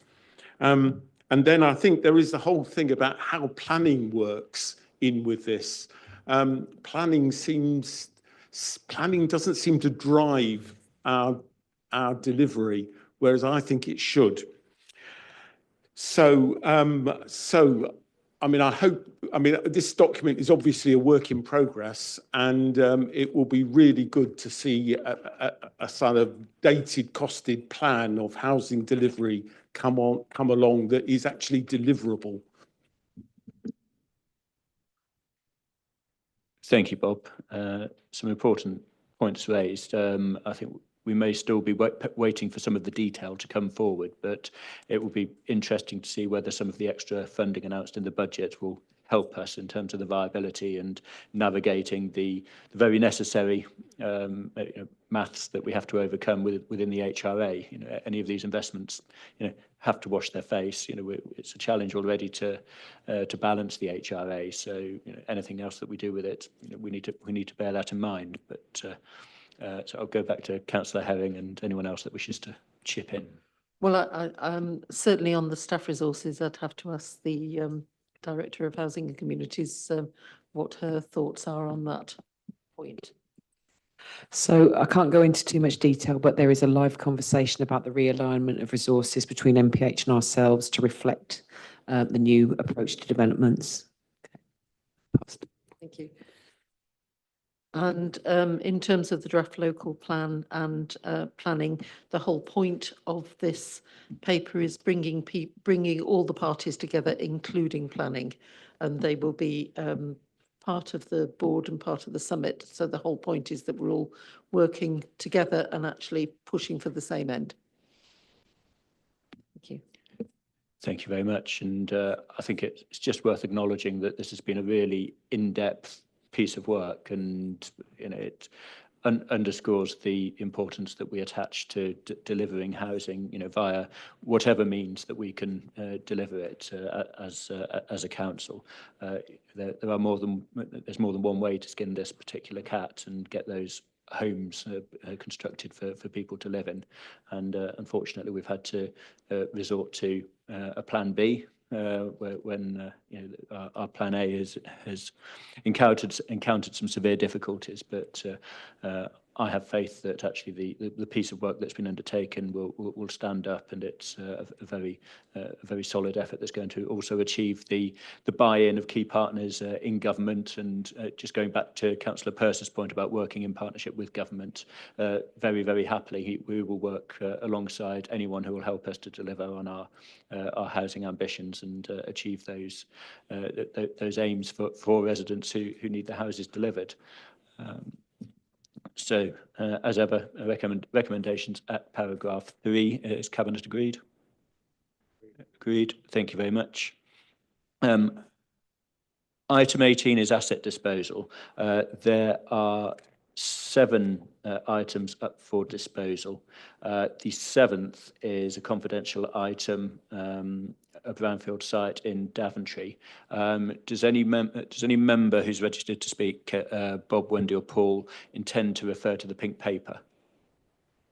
You, in that case, Wendy, I assume you don't, Paul. Bob, you don't intend to refer to the pink paper.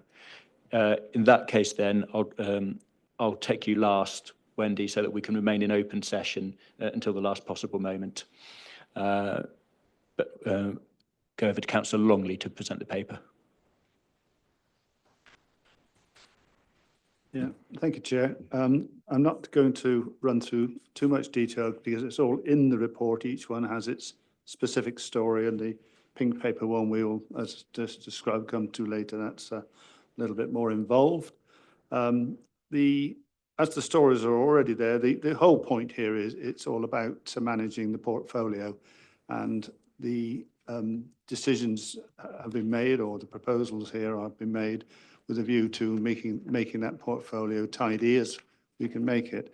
And the capital receipts that are received from this will all be Red Book.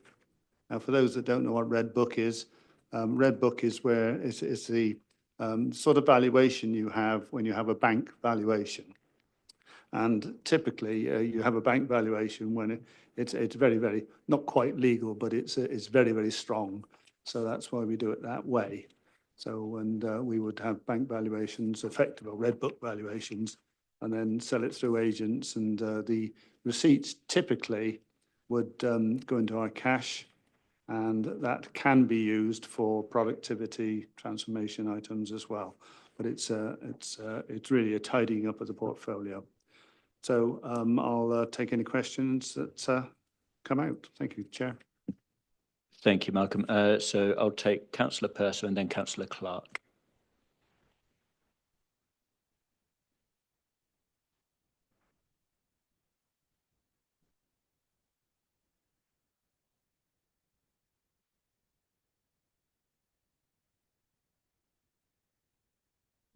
Thank you. I wanted to just look at the Dallington Grange proposal. It seems to me very strange that we're disposing of a site which we need for what will, as I understood it, a long-term, very long-term plan for social housing to go there.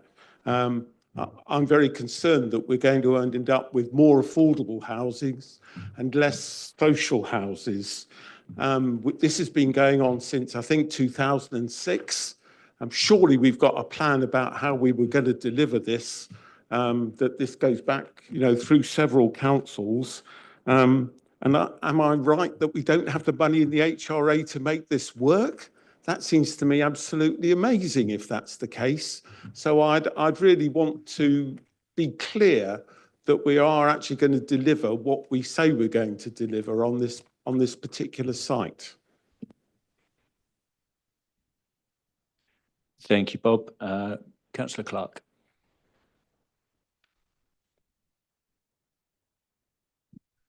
Just a quick one. Disposal of assets strategy. I mentioned this probably 2.5 years ago.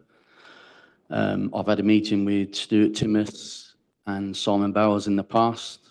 They said they would look at it. So I'd like a disposal of asset strategy, especially with recent media saying we are going to be disposing of quite a few assets. I think it's embarrassing that we haven't got one, and we should have one. And I would like us to hold off selling any properties until we have one in place.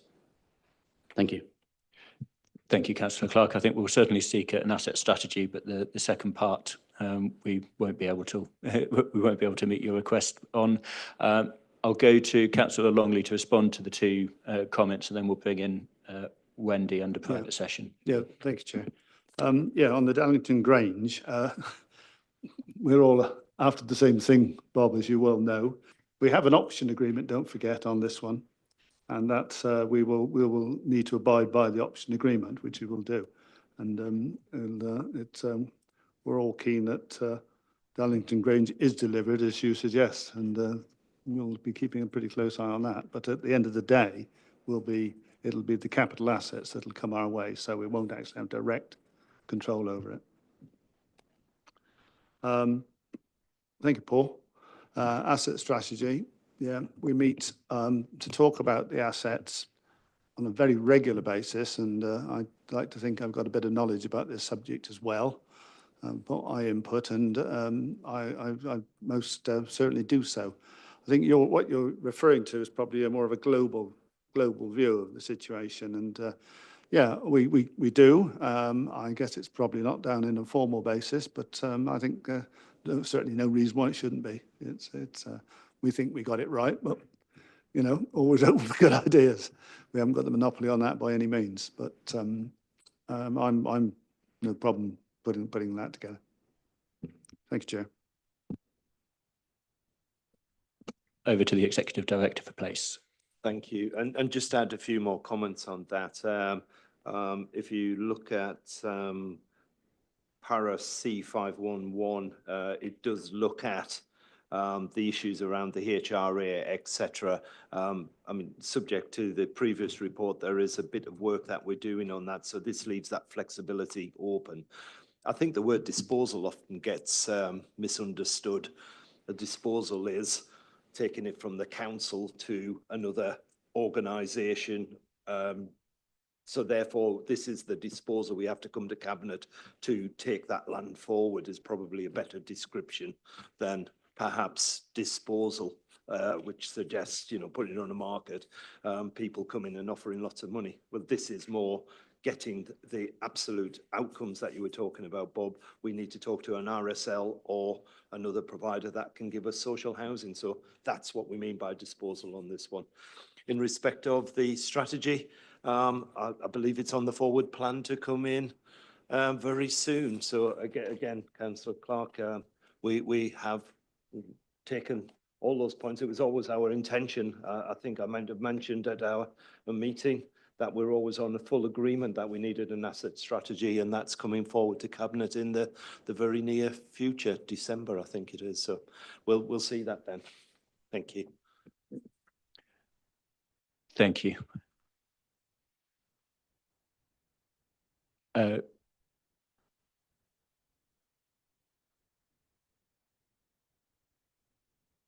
Of course you can, yes.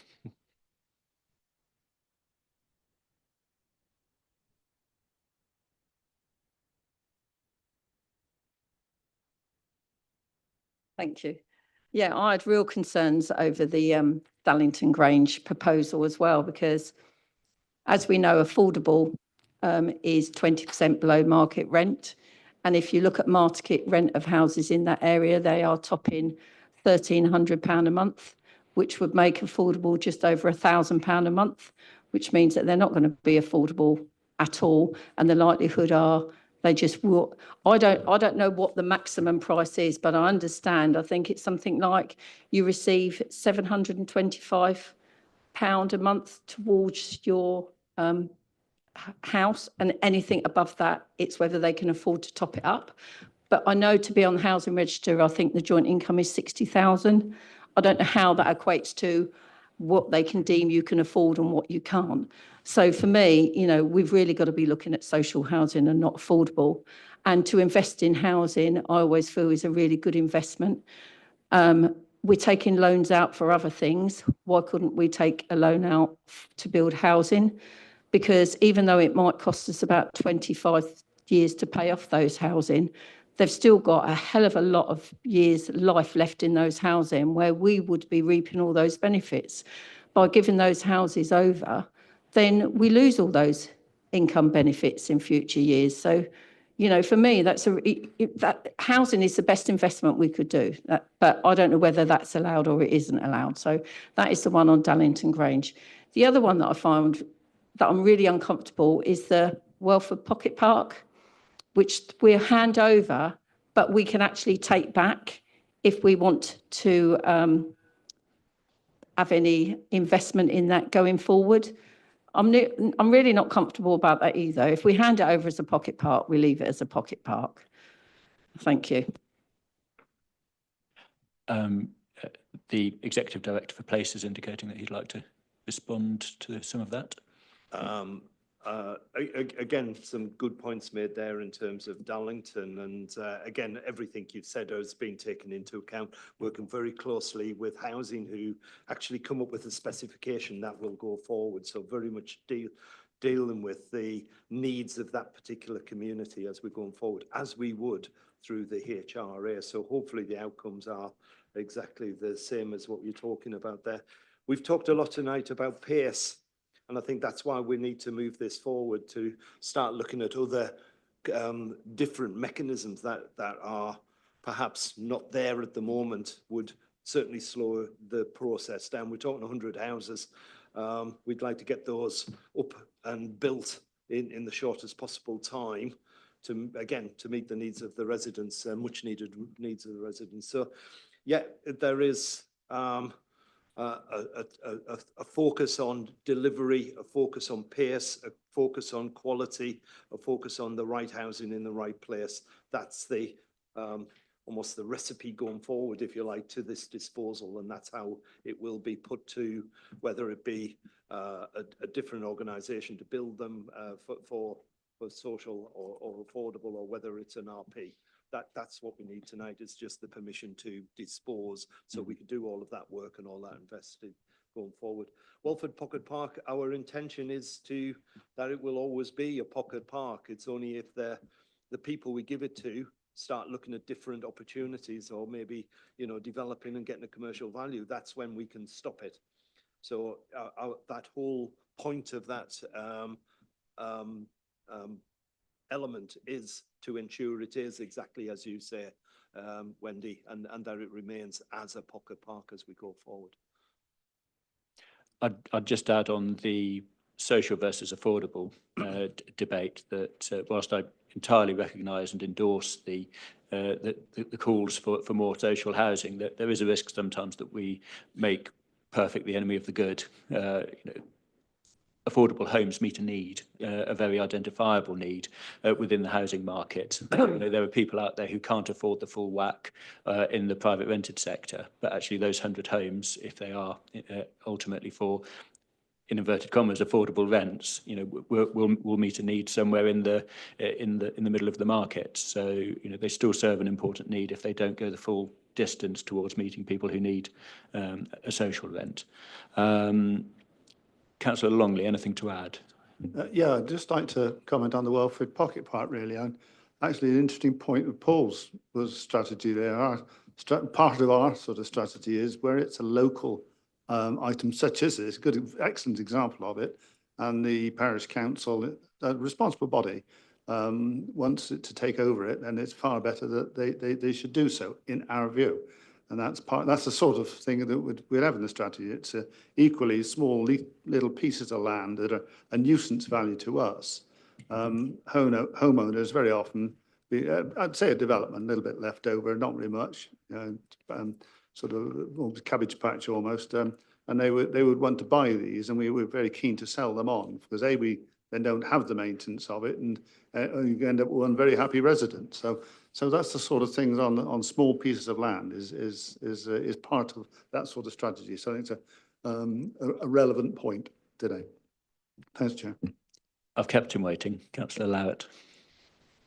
Thank you, Chairman. Just to say that in my area of Northampton, over the last sort of 8-9 years, we've seen a massive transfer of land from the principal authority, either the Borough Council from here, to our parish councils.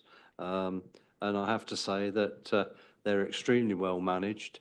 They're far better cared for, and they look far more attractive than they did when they only had the attention of a contractor. So, you know, it's been a great success. And I just wanted to say with regard to this report that I'm delighted to see Stone Pit Open Space within this being transferred. There has been massive problems over the years with the doctor's surgery, medical centre, and the parish council, by taking over this and actually creating some parking, will certainly resolve an issue that has been a problem for the community for many, many years. So fully welcome it, and I'm delighted to see Stone Pit Open Space on the report, Chair. And just one thing to add for me, which is that when it comes to item F, which is the Riverside Resource Centre here in Towcester, that's only listed as a disposal because it's intended to be listed as a site for VCSE use and to continue as the home of the food bank and the larder here in Towcester. So important just to clarify that and avoid any confusion or speculation that we're seeking to sell it off. With that, to enable us to speak to Appendix G, I will propose that under Section 100A of the Local Government Act 1972, the public be excluded from the meeting for the following items of business on the grounds that if the public were present, it would be likely that exempt information under paragraph 3 of Part 1 of Schedule 12A to the Act would be disclosed to them. In layman's speak, we have to turn off the cameras and invite the good members of the public at the back to depart. Thank you very much.